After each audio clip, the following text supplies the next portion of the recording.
Selamat datang kembali para novelers di channel Bacain Novel. Kali ini Mimin akan lanjutin kembali bacain alur cerita novel, Fernando Menantu Kaya Raya, sambungan dari video sebelumnya. Tapi sebelum itu, jangan lupa bagi yang belum subscribe tolong di-subscribe, agar Mimin makin semangat upload alur cerita novelnya. Dan jangan lupa juga, aktifkan tombol loncengnya agar kalian tidak ketinggalan update terbaru dari channel ini. Selamat menikmati alur ceritanya. Bab 183. Fernando membuka matanya dan melihat ruangan serba putih. Tempat tidur dan dindingnya pun putih. Fernando melihat ke bawah dan menemukan bahwa seluruh tubuhnya terbalut perban, hanya menyisakan kedua matanya yang terlihat acuh tak acuh. Ini, di rumah sakit. Fernando tiba-tiba menyadari bahwa ketika dia keluar dari markas keluarga Haddad hari itu, dia jatuh pingsan. Mau bagaimana lagi? Waktu itu sekujur tubuhnya dipenuhi luka dan dia kehilangan banyak darah, bisa keluar dari kediaman keluarga Haddad saja sudah termasuk bagus. Fernando melihat ke sebelah ranjang, terlihat Sarah sedang tidur. Matanya terlihat bengkak dan basah karena air mata. Ketika tertidur, masih tersirat kekhawatiran di wajah cantiknya, seolah-olah ada kesedihan yang belum terselesaikan di dalam hatinya, wajahnya pun kelihatan sedikit pucat. Sarah merasakan ada sesuatu yang bergerak, Sarah pun membuka mata dan melihat Fernando sudah bangun. Segera setelah membuka mata, Sarah langsung menghambur memeluk Fernando. Sayang, akhirnya kamu bangun, hiks. Sarah berbicara sambil menangis. Kamu tidak sadarkan diri selama 3 hari dan kehilangan banyak darah, dokter telah memberimu banyak plasma, aku takut kamu tidak akan bangun, hiks. Fernando merasakan kehangatan dalam hatinya, jelas sekali bahwa Sarah telah berada di sisinya selama 3 hari 3 malam. Jangan menangis lagi, aku sudah bangun.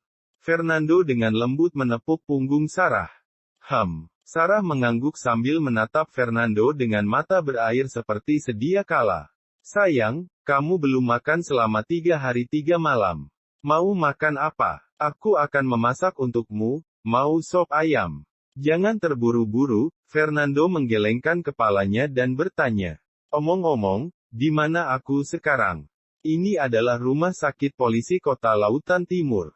Juwono yang membawamu ke sini? Diikuti beberapa orang berseragam tempur hijau tua, jawab Sarah. Rumah sakit polisi. Mata Fernando berkedip, ini adalah rumah sakit terbaik di Kota Lautan Timur, dengan peralatan medis tercanggih dan dokter terbaik. Rumah sakit ini merupakan salah satu rumah sakit terbaik di Indonesia. Fernando bisa menebak siapa yang memerintahkan Juwono untuk membawanya ke rumah sakit ini. Aku tidur selama 3 hari terakhir. Apakah terjadi sesuatu? Fernando bertanya lagi. Tidak ada, hanya saja banyak orang datang menjengukmu dan memberikan banyak hadiah, kata Sarah. Ada beberapa yang datang, yang ku kenal adalah Juwono, Sakiman, Manurung, dan yang satunya aku tidak tahu, kalau tidak salah marganya Sawat.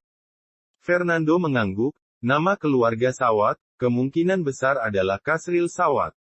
Fernando melihat ke meja yang penuh dengan hadiah mahal. Ginseng, tanduk rusa, jamur matsutake, jamur reishi. Semua itu adalah suplemen yang bagus. Menurut pendapatku, orang-orang yang datang berkunjung ini sangat baik, hadiah yang mereka berikan juga sangat mahal. Sarah memusatkan perhatian pada hadiah-hadiah itu. Jumlah harga dari semua hadiah ini diperkirakan lebih dari 2 miliar. Oh, sudah berapa kali aku mengatakan bahwa Fernando adalah seorang pengecut yang suka mencari masalah. Dia memiliki hubungan dengan putrinya Sambudi dan dirawat di rumah sakit, dia pantas mendapatkannya. Aku sama sekali tidak ingin menjenguknya. Saat ini terdengar sebuah suara dari luar bangsal, itu adalah suara Tazudin. Aku sudah bilang, ayah, aku juga tidak ingin menjenguknya. Tapi bagaimanapun juga dia adalah keluarga, bukankah pengecut itu dan Sarah belum bercerai? Tentu saja kita harus datang dan menjenguknya ketika dia dirawat di rumah sakit. Sebuah formalitas tetap harus dijalankan. Sekarang terdengar suara Hadi. Jika ada kerabat lain tahu bahwa ada anggota keluarga sakit dan kita tidak menjenguk, kita pasti akan menjadi bahan gosip. Jadi lebih baik datang dan berkunjung demi menjalankan formalitas. Ada suara lain terdengar, kali ini adalah suara Hadi. Kriet. Pintu bangsal terbuka, Tazudin, Hadi, dan Yana pun masuk. Fernando, apakah kamu sudah sadar? Melihat Fernando terbangun, Hadi tertegun sejenak. Fernando, apakah kamu mendengar apa yang aku katakan di luar? Memangnya kenapa kalau dengar? Tazudin mendengus dingin. Aku tidak ingin menjenguk pengecut ini.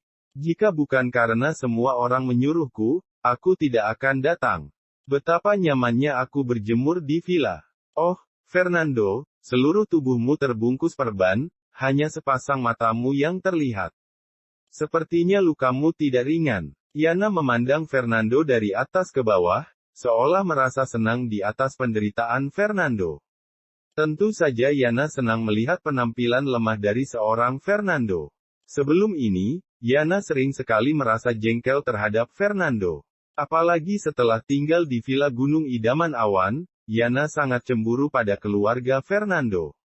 Lumayan, kata Fernando dengan ekspresi kosong. Kamu sudah ditangkap oleh Sambudi, aku kira sampah sepertimu telah mati di kediaman keluarga Haddad. Jika kamu mati, maka Villa Gunung Idaman Awan akan menjadi milik Sarah, yang juga akan menjadi milikku. Tazudin menggelengkan kepalanya, muncul kekecewaan di matanya. Tapi aku tidak menyangka, kamu tidak mati di rumah keluarga Haddad. Sepertinya Sambudi masih bersikap lembut padamu, dia hanya melukaimu dengan parah saja. Ayah, mau bagaimanapun juga, Fernando adalah menantu laki-laki ayah, mengapa ayah berbicara sarkas di sini? Ekspresi Sarah langsung menjadi dingin. Sarkas? Apa aku berbicara sarkas? Mata Tazudin membelalak, bajingan ini sudah menikah denganmu, tapi dia juga memiliki hubungan dengan Cicilia, dia juga ingin panjat sosial, moralnya pun bermasalah. Sekarang dia terluka parah dan dirawat di rumah sakit, semua ini layak terjadi padanya. Seharusnya dia bersyukur karena tidak mati. Ayah. Sarah merasa sangat marah. Aku sudah memberitahu ayah bahwa Fernando tidak berhubungan dengan Cicilia, mereka sama sekali tidak ada hubungan apa-apa. Mengapa ayah tidak percaya? Saat ini, Hadi juga angkat bicara. Fernando, mengenai masalah ini, aku rasa kamu benar-benar bersalah. Bukannya berhubungan dengan wanita lain, kamu malah berhubungan dengan Cicilia, dia adalah putri terkaya di kota Lautan Timur. Perbedaan status di antara kalian berdua sangat jauh, aku benar-benar tidak mengerti, apa yang sebenarnya kamu pikirkan. Mungkin kamu mengira jika tinggal di Villa Gunung Idaman Awan, maka status dan kedudukanmu pun juga akan meningkat sehingga kamu layak bersanding dengan putri orang terkaya di kota Lautan Timur. Kata Yana dengan nada bicara yang aneh. Fernando, kamu harus belajar dari pengalaman ini, jangan mempunyai angan-angan yang tidak realistis dengan panjat sosial. Jika kamu tidak punya pekerjaan, tinggallah di rumah dan biarkan Sarah mengurusmu. Hadi berkata lagi. Meskipun rumah sakit polisi adalah rumah sakit umum, tetapi di Indonesia, ini adalah salah satu rumah sakit terbaik, levelnya beberapa tingkat lebih tinggi dari rumah sakit umum milik rakyat biasa. Selama 3 hari kamu dirawat di rumah sakit, kamu telah menghabiskan biaya sebesar 200 juta. Tazudin melihat lingkungan sekitar sambil menggerakkan mulutnya. Fernando, kamu adalah orang yang tidak berguna. Kamu hidup dari seorang wanita. Kamu tidak bisa hidup bergantung pada seorang gadis kaya, kamu pun hidup bergantung kepada putriku, Sarah. Biaya rumah sakit selama 3 hari ini, pasti Sarah yang membayar. Tidak, orang lain yang membayarnya, aku tidak mengeluarkan 1 peser pun. Sarah menggelengkan kepalanya, dokter telah memberitahunya bahwa ada orang yang membayar semua jenis biaya untuk perawatan medis dan rawat inap. Mengenai siapa yang membayarnya, Sarah tidak tahu. Kamu pikir aku akan mempercayaimu? Sarah, kamu baik dalam segala hal, tetapi sayangnya kamu suka melindungi suamimu, kamu berbicara untuknya dan menyelamatkan martabatnya. Tazudin menghela napas dan melihat ke arah meja secara tiba-tiba. Di atas meja ada banyak hadiah. Cek cek cek, ada banyak sekali hadiah. Tazudin melangkah maju, mengambil sebuah kotak kado. Saat melihat isi kotak itu matanya tiba-tiba berbinar. Di dalam kotak itu, ada 3 akar ginseng liar, dan harganya kira-kira 200 juta. Bab 184. Ginseng liar berusia 66 tahun yang berada di pedalaman Gunung Sarawan ini bisa untuk mengembalikan vitalitas. Tazudin membaca deskripsi produk yang ada di atas kotak, matanya berbinar-binar. Kemudian yang ini. Tazudin mengambil sebuah kotak hadiah lagi. Ini adalah jamur reishi. Jamur reishi berusia 50 tahun merupakan suplemen yang sangat manjur. Harganya 100 juta. Tazudin gemetar karena sangat bersemangat melihat begitu banyak suplemen. Tazudin memeriksa setiap kotak kecil, ada jamur matsutake, bunga saffron, tanduk rusa, dan yakon. Semua ini, jika dijumlah, harganya bisa lebih dari 2 miliar. Setelah Tazudin selesai melihatnya, keserakahan muncul di matanya, dia pun memandang Sarah. Sarah, siapa yang memberi hadiah ini? Juwono dan Sakiman yang memberikan, jawab Sarah. Haha, kamu memang pantas menjadi penanggung jawab proyek renovasi daerah miskin. Tazudin tersenyum. Suamimu yang malang sedang sakit dan dirawat di rumah sakit. Orang-orang itu seperti lalat yang mencium bau amis, mereka segera datang memberikan hadiah untuk menyenangkanmu. Ayah, mereka memberi hadiah bukan untuk menyenangkan aku, kata Sarah. Jika tidak untuk menyenangkanmu, apakah mungkin untuk menyenangkan Fernando? Tazudin memutar matanya, dia tidak percaya dengan apa yang dikatakan Sarah. Sarah, hadiah-hadiah ini memang katanya diberikan kepada Fernando, tapi sebenarnya, hadiah ini ditujukan untukmu. Kamu adalah putriku dan aku sudah semakin tua, aku membutuhkan suplemen ini. Ayah, apakah mungkin ayah menginginkan? Ekspresi Sarah berubah, dia segera menggelengkan kepalanya. Tidak, semua ini diberikan untuk suamiku baru saja tersadar. Dia membutuhkan suplemen ini untuk memulihkan tubuhnya, jadi ayah tidak bisa mengambilnya. Haha, sampah seperti Fernando, bisa dirawat di rumah sakit sebagus ini, sudah merupakan berkah yang menguntungkan dalam hidupnya. Apakah dia pantas mengonsumsi semua suplemen berharga ini? Tazudin terkekeh dan berkata, selain itu, hadiah ini bukan untuknya. Hadi, taruh semua hadiah ini ke dalam mobil dan antarkan ke Villa Gunung Idaman Awan. Baik, ayah. Hadi menyeringai, dia segera melangkah maju dan mulai mengambil hadiah. Sayang, sini aku bantu. Yana segera melangkah maju untuk membantu. Barang-barang ini sangat berharga, Fernando tidak berhak mengonsumsinya. Tidak lama kemudian, meja yang sebelumnya penuh dengan hadiah, sekarang menjadi kosong.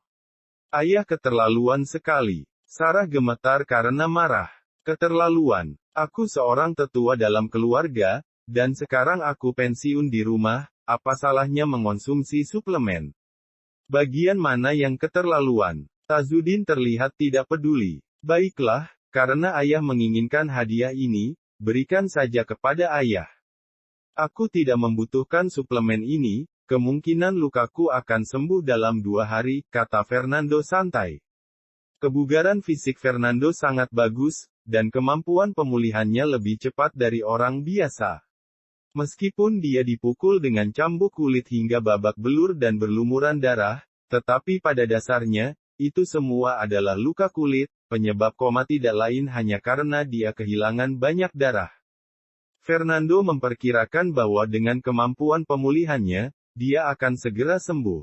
Hah, nak, kamu tahu diri juga rupanya. Tazudin mendengus sambil melirik Fernando. Sepertinya kamu juga tahu bahwa hadiah ini diberikan hanya karena mereka ingin menghormati Sarah.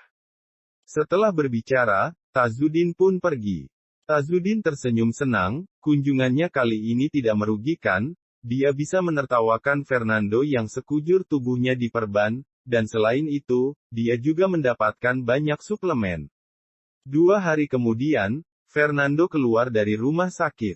Srek. Fernando berbaring di tempat tidur rumahnya sambil membuka semua kain perban yang membungkus tubuhnya. Sepertinya pemulihannya bagus. Fernando menunduk dan melihat bahwa luka yang awalnya mengerikan, kini telah menghilang, daging baru telah tumbuh dan sembuh tanpa meninggalkan bekas luka. Namun, jika dilihat lebih dekat, masih terlihat bekas samar, diperkirakan akan membutuhkan waktu 1 minggu untuk pulih sepenuhnya. Adapun luka di wajahnya, kini sudah sembuh total, wajahnya kembali sama seperti semula. Kelihatannya kemampuan dokter di rumah sakit polisi sangat bagus. Fernando tersenyum, dia pun mandi dan mengganti pakaiannya. Setelah mandi, Fernando turun untuk makan siang. Tazudin duduk di sofa sambil melipat kaki, pria itu terlihat sedang memakan semangkuk sup ginseng. Cek cek cek, ini memang ginseng liar, supnya kaya warna dan rasa. Sambil memegang sendok, Tazudin memasukkan sesendok sup ginseng ke dalam mulutnya. Tazudin berulang kali memuji kelezatannya. Saat ini, matanya bersinar, kulitnya kemerahan, dan dia tampak penuh energi. Dalam 2 hari terakhir, Tazudin banyak mengonsumsi suplemen. Dia mengonsumsi suplemen yang dia ambil dari Fernando satu per satu. Tazudin mengonsumsinya pagi, siang dan malam. Dia bahkan bangun di tengah malam untuk mengonsumsi suplemen. Ginseng, jamur reishi, tanduk rusa, semuanya dia makan dalam jumlah banyak. Melihat Fernando turun, Tazudin mencibir dan berkata, "Oh, kamu sudah bisa turun, sepertinya lukanya sudah sembuh." Hampir. Fernando melirik sup ginseng Tazudin dan mengingatkan, meski ginseng dan jamur reishi merupakan suplemen yang bagus, namun tidak baik jika dikonsumsi setiap hari, hal tersebut akan menyebabkan penambahan beban tubuh. Dalam kasus yang tidak parah, bisa menyebabkan panas dalam kasus yang parah, bisa menambah beban organ di dalam tubuh, dan kemungkinan akan dirawat di rumah sakit. Oleh karena itu, lebih baik jangan terlalu banyak. Hah, Fernando, tahu apa kamu? Tazudin mendengus dingin. Aku sudah tua dan kesehatanku tidak baik, tentu saja aku harus mengonsumsi suplemen ini. Kamu tidak melihat wajahku yang merona dan tubuhku yang energi ini.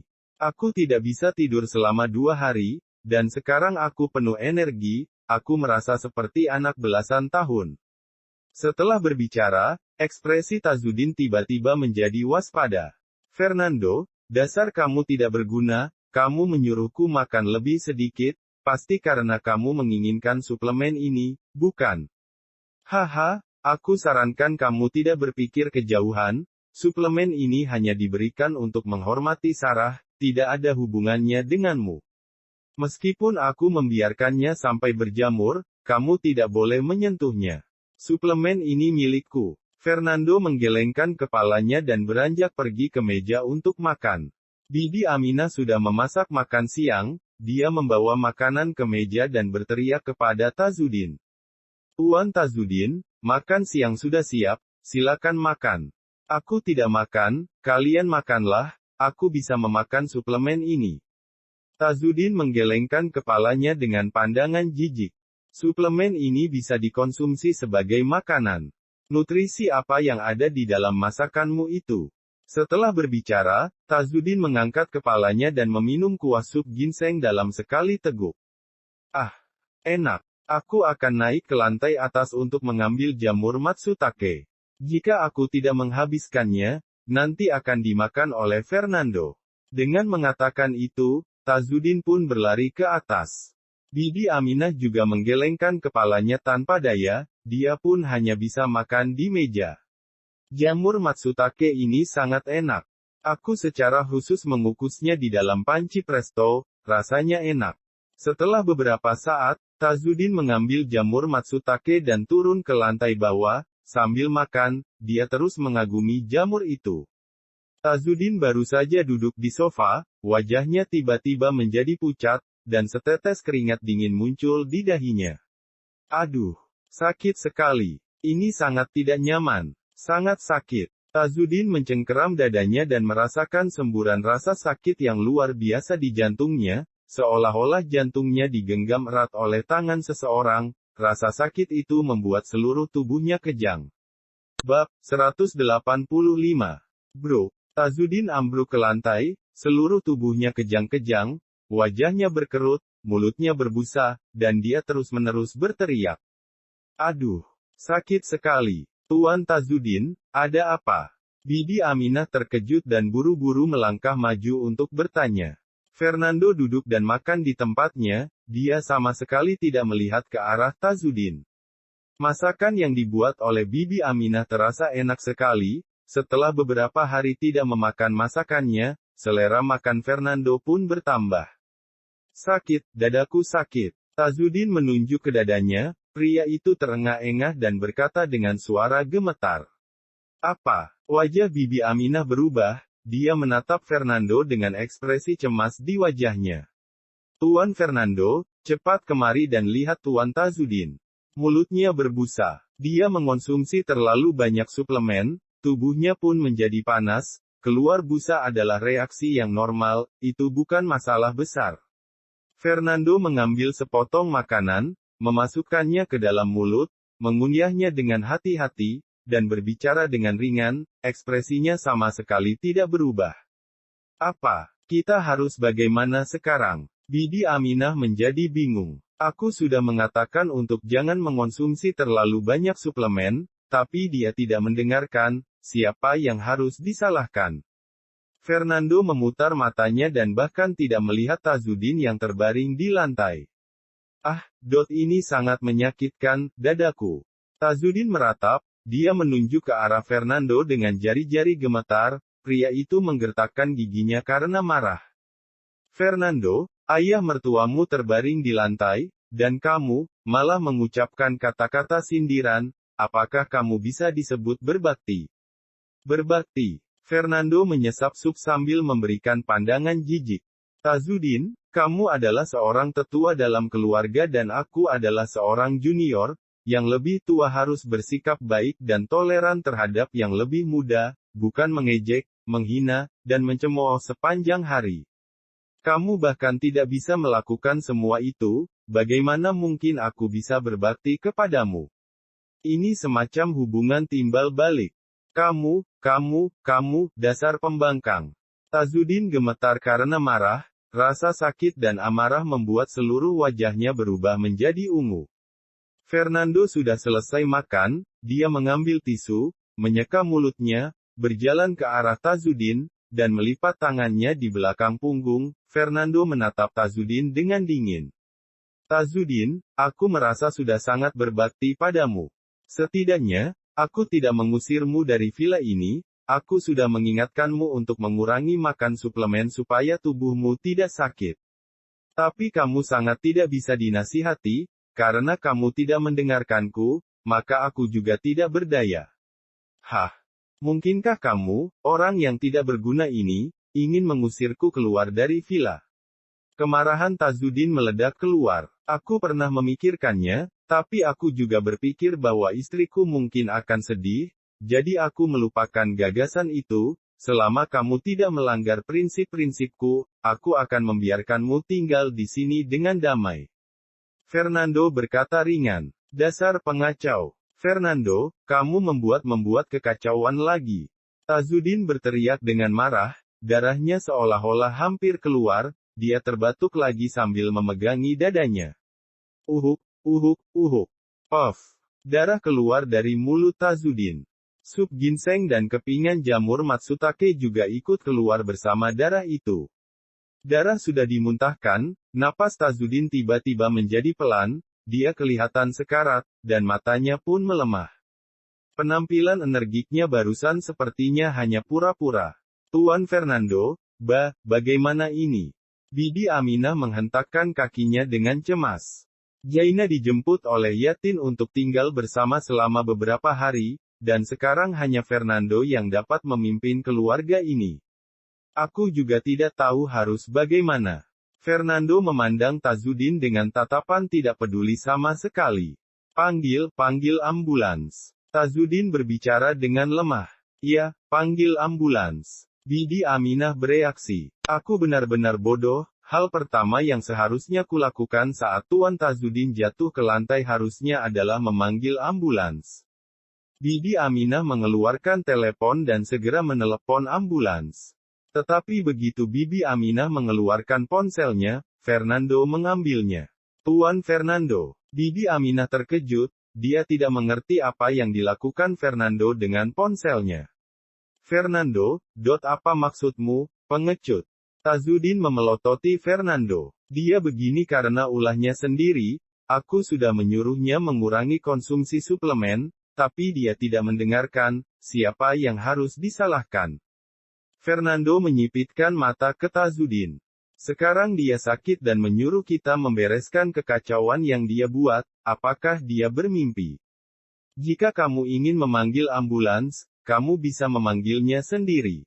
Dengan itu, Fernando melempar telepon Bibi Aminah ke sofa. Kamu, Fernando, dasar kamu sialan. Kamu melarangnya memanggil ambulans, apakah kamu ingin membunuh ayah mertuamu sendiri? Tazudin menggertakkan giginya, dia sangat marah hingga darah keluar dari gusinya dan matanya memerah. Membunuhmu. Jika kamu mati, betapa sedihnya Sarah. Fernando memutar matanya, penyebab penyakit Tazudin sangat sederhana. Dia mengonsumsi terlalu banyak suplemen, hal tersebut menyebabkan jantung, hati, dan ginjalnya tidak dapat menahannya, dan reaksi yang hebat pun terjadi. Bahkan jika Fernando tidak memanggil ambulans, Tazudin paling-paling hanya akan memuntahkan darah lalu jatuh koma, dia tidak akan mati. Tetapi Tazudin tidak berpikir demikian, dia takut mati. Sekarang dia merasa organ dalamnya seperti terbakar api, rasanya sangat tidak nyaman, tiba-tiba Tazudin merasa akan muntah darah lagi. Puff. Tazudin memuntahkan darah. Fernando, dasar kamu sampah, lagi-lagi kamu membuat kekacauan. Kamu bahkan tidak memanggil ambulans ketika melihat ayah mertuamu kesakitan. Tazudin dengan gemetar memasukkan tangan kanannya ke dalam sakunya, dan mengeluarkan telepon. Karena kamu tidak memanggil ambulans, biar aku sendiri yang memanggil ambulans. Krak, tangan kanannya tidak memiliki tenaga, begitu dia mengeluarkan telepon itu jatuh ke lantai dan berguling ke samping. Tuan Tazudin. Bibi Aminah membungkuk untuk mengambil telepon. Bibi Aminah, berhenti. Fernando berbicara dan memandang Tazudin. Jika seseorang melakukan kesalahan, maka dia sendiri yang harus bertanggung jawab. Bibi Aminah gemetar, dia melirik Fernando sambil menggigit bibirnya. Baik, Tuan Fernando. Bibi Aminah melipir ke samping. Sialan, sial. Dasar Fernando sampah. Ayah mertuamu sakit tapi kamu tidak memanggilkan ambulans untukku. Tazudin bergumam, dia menggunakan semua kekuatannya dan merangkak di lantai, mencoba untuk meraih teleponnya. Tazudin seperti anjing mati, darah di mulutnya terus mengalir, matanya tertuju pada telepon. Fernando tampak dingin, dia memegang kedua tangan di belakang punggungnya sambil menyaksikan pemandangan di depannya. Tunggu, sampai aku selesai dirawat di rumah sakit dan keadaanku membaik, aku pasti akan memberitahukan perilakumu hari ini, kepada Sarah. Supaya dia menceraikanmu. Mata Tazudin penuh dengan kebencian, dan tangan kanannya gemetar. Akhirnya, dia bisa meraih telepon. Ekspresi kegembiraan tiba-tiba muncul di wajah Tazudin, seolah-olah dia berhasil mendapatkan pegangan terakhir untuk bisa hidup. 1, 2, 0. Dengan jari gemetar, Tazudin pun menelepon. Halo, datanglah ke Villa Gunung Idaman Awan dan selamatkan aku. Setelah pembicaraan berakhir, Tazudin tidak bisa bertahan, dia pun memutar matanya dan jatuh pingsan. Tuan Fernando, apa yang harus saya lakukan? Bibi Aminah menatap Fernando biarkan dia berbaring di sini. Fernando berbicara, melipat tangannya ke belakang punggung, dan berjalan ke atas. Sekitar setengah jam kemudian, terdengar suara ambulan. Beberapa perawat memasuki villa dan membawa Tazudin ke dalam mobil. Di mana keluarga pasien? Mari pergi ke rumah sakit dengan saya, Anda harus membayar. Teriak perawat. Tuan Fernando, dokter meminta keluarga untuk ikut serta. Bibi Aminah berteriak ke kamar Fernando di lantai atas. Panggil Hadi untuk mengikuti perawat, beritahu Hadi dan suruh dia pergi ke rumah sakit. Suara Fernando terdengar samar dari dalam kamar, dia tidak punya waktu untuk pergi ke rumah sakit bersama Tazudin. Bersambung ke bab 186. Terima kasih sudah setia di channel ini. Sampai jumpa pada bab selanjutnya.